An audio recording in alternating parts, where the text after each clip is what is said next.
Prices for retro parts keep going up and they are getting harder to find, so you can't be too picky, and you might consider an OEM motherboard like this one that we recently checked out on the channel, coming out from an eMachines PC. It's in the micro ATX form factor without HEP slots, so it's not desirable, and usually such boards sell for a good price. In this video, we are taking this motherboard and we will max it out to see what we can do. So we will upgrade the processor, we'll max out the amount of RAM, we will install a PCI video card, and there are actually quite a few options with some surprising results. What about a dedicated sound card? And we also have a modified BIOS with some tuning options. Let's start by taking a closer look at the motherboard. It is the Florida TG coming out of an eMachines PC. We have 2 PCI slots, 2 ISA slots, socket 370. The chipsets are from Intel, and we have an ATI Rage Pro Turbo onboard graphics with 4 megabytes of memory. No HEP slot, which does limit our options. We will later find out what we can do with PCI graphics. At the back we have PS2, there's a USB port, serial parallel VGA out, and audio. The chipset on this motherboard is the Intel 440LX. We can see here some specifications. It supports the Intel Pentium 2 and Celeron processors with a frontside bus of 66 MHz. Here we have Wikipedia's list of Pentium 2 processors, and we can see there are a couple of models with 66 MHz FSB. The fastest option is this one here, which is a Pentium 2 running at 333 MHz. They come with 512 kilobytes of level 2 cache, running at half the speed, but only available for slot 1. Our main board, however, is socket 370. The user manual of the Florida TG motherboard confirms it. We can see here a block diagram mentioning the Intel Celeron processor. The documentation only shows support for up to 400 MHz, but I believe this is simply because at the time when they created this document, the Celeron 400 processor was the fastest option. So hopefully we have support for something faster. So that means we need to use an Intel Celeron processor. This is the list on Wikipedia. Let's have a look. The first 2 Celerons, well, they are also available only for slot 1, and they don't have any cache. These are to be avoided. Much better is this model here with 128 kilobytes of cache running at the full speed, and the highest processor available is this one here, the Celeron 533. So it's 2 models higher than the one the board came with, which was a Celeron 466. So here we go. I bought the new Celeron being the highest model. I paid a small premium for a Celeron processor, but well, it's worth it, of course. And I'm applying some thermal paste. I also bought a new CPU cooler, and we are good to go. Let's hope everything works. I'm turning on the machine, and yes, there you go. We can see the post screen. The Celeron 533 is being detected just fine. Let's have a look at some of the other components. For storage, today I'm using an ID to SD card adapter together with a 32 gigabyte SD card. Even under Windows 98, the performance is excellent. We have an ID DVD ROM drive, and I've connected it with the same ribbon cable to the primary ID port. So you need to change the jumper at the back to cable select. And for input devices, I love using PS2. I bought some cheap PS2 keyboards and mice a while ago, so that's what I'm using. This video is brought to you by PCBWay, our long-term channel sponsor. It is your one-stop shop for printed circuit boards manufacturing, assembly, 3D printing, and CNC machining. To order a PCB, click on the Instant Quote button, upload your Gerber file, check the preview of the board, and then customize the PCB specifications. Check the link in the video description for more information. The stock BIOS has decent options, but nothing in terms of tuning, and I want to extract as much performance as we can. Here I am on the Vogon's website, and this user here, he's sharing some BIOS files that we can try out, including a hacked BIOS. It is here, Florida Alpha. So yeah, let's check it out. I downloaded the BIOS files onto the SD card and I'm booting into DOS, and here it is flashing the BIOS. Everything is working fine, and yeah, we can see quite a few more BIOS options. We have settings for memory timings and also something to do with the VGA frame buffer, PCI frame buffer, USWC settings. So I'm turning all these options on, and let's have a look at the results. I'm benchmarking in DOS. This is the DOS benchmark pack that I put together a while ago, and we can see a small performance boost with the hacked modified Alpha BIOS. RAM is next. The motherboard came with a single stick of 128 megabytes of SD RAM. Here we are in the user manual, and it mentions, well, we have 2 memory module slots with a maximum of 256 megabytes of memory. This is less than what the Wikipedia entry mentions for the Intel 440LX chipset. We can see it here. It's meant to support 512 megabytes of SD RAM. So I want to see what happens. I'm installing 2 256 megabyte RAM modules, beautiful SD RAM modules from Crucial with CL2 rating. And unfortunately, well, after booting, the machine just reboots trying to load Windows. So yeah, it seems not compatible. I also tried 2 memory modules, one being 256 megabytes and the other one 128 megabytes. And this is what's happening. I can see some screen corruption going on, and it's not loading Windows at all. So it seems the user manual is correct. The BIOS maybe has a limitation. We can only use a single 256 megabyte module, and the fastest timings is indeed CL2. I'm here in some diagnostics software. We can see the memory timings being used.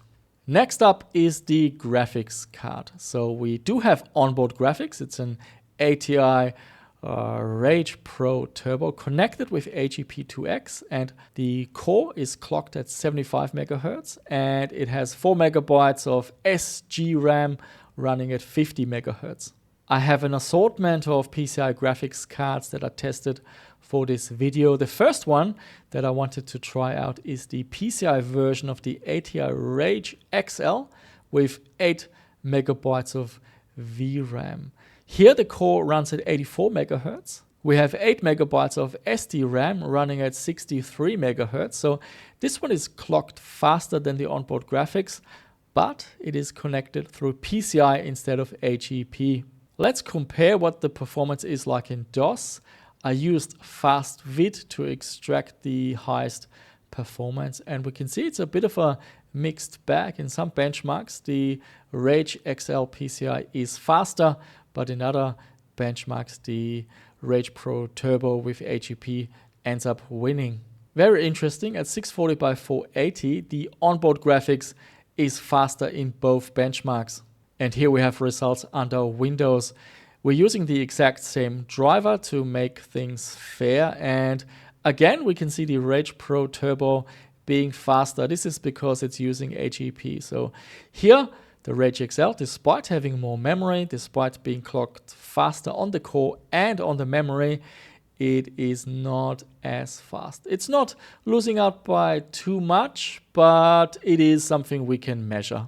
So DOS performance is pretty solid, but under Windows we definitely need something faster. And you can see here a couple of the video cards that I tested. Now, maybe in a future video I'll do a dedicated video on that, like a roundup of PCI video cards. For this one, I tried cards like the GeForce FX 5500. We have a Rage 128 Pro Ultra, also a Radeon 7000, and I tested a Matrox G450. And the outcome might surprise you, but the Matrox G450 actually turned out to be overall the fastest card. This has to do a lot with drivers, and we have a fairly weak processor. So the fastest video card is not always the fastest once you stick it in a period correct machine. The Matrox G450 PCI is a beautiful video card, excellent VGA signal quality. It also has DVI. We can enable 32-bit graphics. It supports the environment mapped bump mapping patches that many games support, and just stunning and vibrant colors. One issue with PCI video cards are the prices. I couldn't believe how expensive they are, especially if you're after a Voodoo 3 or a 3DFX Banshee. Yeah, prices are just really expensive. So this is also a reason why the Matrox G450 is a nice fit. It shouldn't set you back too much. Here are the benchmarks in DOS at 320 by 200. We can see a huge win in 3D Bench. In PC Player Bench, it's a little bit faster. The same thing in Quake. But in Doom, we're losing out a few FPS. And at 640 by 480, we see something interesting. In the PC Player benchmark, it's a little bit slower, but not by much. But in Quake, it's significantly faster. And here are the results under Windows. We can see the Matrox G450 being significantly faster. The highlights being GL Quake and Incoming. In Expendable and Draken, yeah, still it is faster, but not by much. Here we might be limited by the processor. In the 3D Mark 99 Max results, we can also see a nice improvement. And I also wanted to change the sound card because we've got onboard audio. Maybe some of the processing is happening in software. So let's check out this sound card. It is the Sound Blaster Live, one of my favorite sound cards for Windows, and it has hardware accelerated audio. Well, here are the results. Very interesting. In most games, it loses a tiny bit of performance, but really not by much. Only in Incoming is the Sound Blaster Live faster. So maybe Incoming uses a lot of EAX effects and 3D audio. Expendable and Draken, I expected higher performance because these games also support EAX, but maybe they're not using it a lot. And now, of course, let's test a few games. I've got a few titles that I've never showcased on the channel, so it should be interesting. First up is a game I test quite often. It is Tomb Raider 2 by Core Design, released in 1997, and this game runs very smooth. It's a good game to run on this machine, and I think also Tomb Raider 3 and 4 should run just as smooth. This is Delta Force 2, released in 1999 by Nova Logic. Voxel graphics is the highlight of this game, and this one struggles. So it's very choppy, hard to control, hard to aim, and maybe you can call this playable. We're already running with the lowest settings, so this is a game I would probably not play on this machine. Pro Pinball Time Shock, released in 1997 by Cunning Development. This is a new game on the channel. It's a pinball game or flipper game, depending on where you're from. It runs great even at 1024 by 768. It plays very smooth, very slick gameplay. The graphics are really detailed, lovely to look at, and I really like this one actually. Shogo Mobile Armor Division, released in 1998 by Liv Tech. It's a really fun game. It's difficult. I've played it before on the channel and progressed actually quite a bit. It runs okay. It's not running at the silky smooth 60 FPS, but it runs acceptably, I would say, but not as smooth as I like.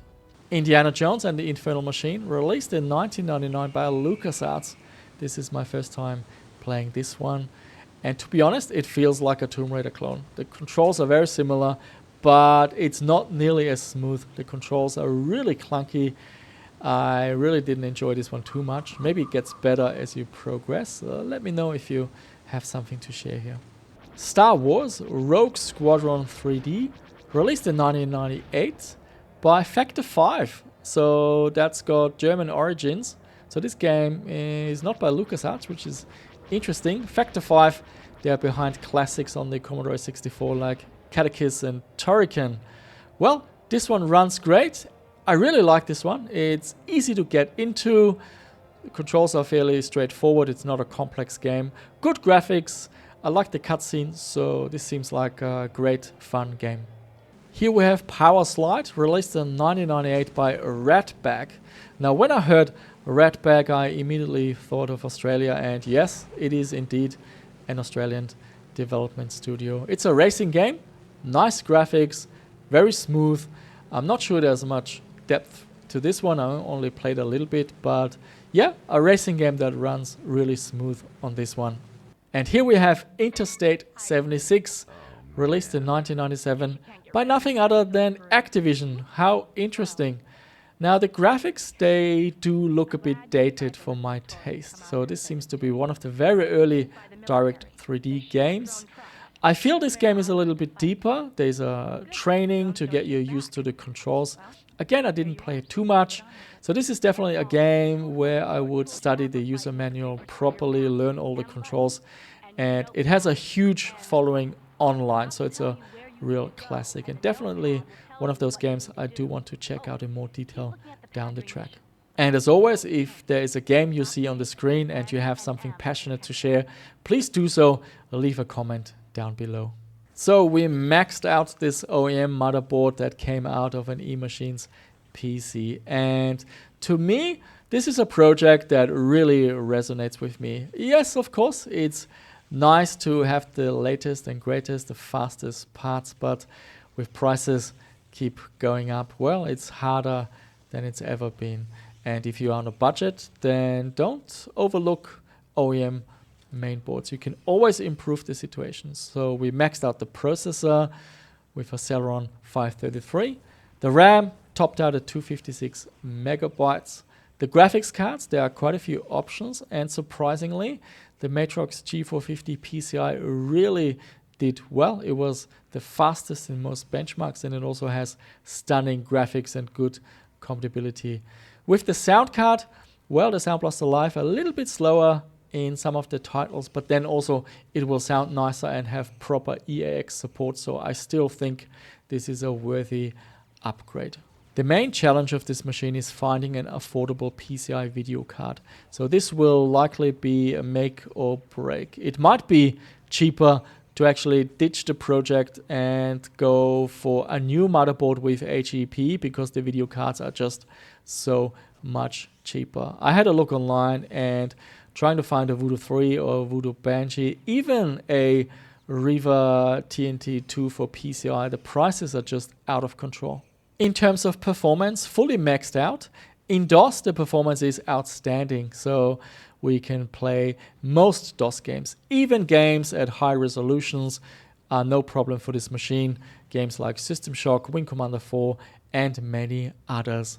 Under Windows, what I'm seeing is it starts to struggle with games from around 1999 and later. So that's not too bad. It means that games like System Shock 2 or games like Quake 3 are out of reach for this one, but games like GL Quake, Quake 2, these games run perfectly fine. And again, this is one of those systems where you should focus on what works. There are a ton of games, hundreds, maybe thousands of games that will work perfectly fine, and leave the more demanding games for a different system. So there you have it. I hope you found this video interesting. We took something fairly average, we maxed it out, and we ran some benchmarks and some games to see what we can do. So the outcome is mixed because unfortunately PCI video cards make such a project really tricky. If you already have such a video card, then of course that changes everything. And now, as always, I want to hear from you. What is your take on going down the path of an OEM system and maxing it out and having to compromise a little bit, but then also trying to keep the cost low? So I would love to hear from you. I love reading your comments and learning from you every Saturday morning. One of my highlights of the week is grabbing a cup of coffee and browsing the comments. With that, I want to thank you so much for watching my videos and supporting me throughout the years. And yeah, there will definitely be another one. So stay tuned and I shall see you soon.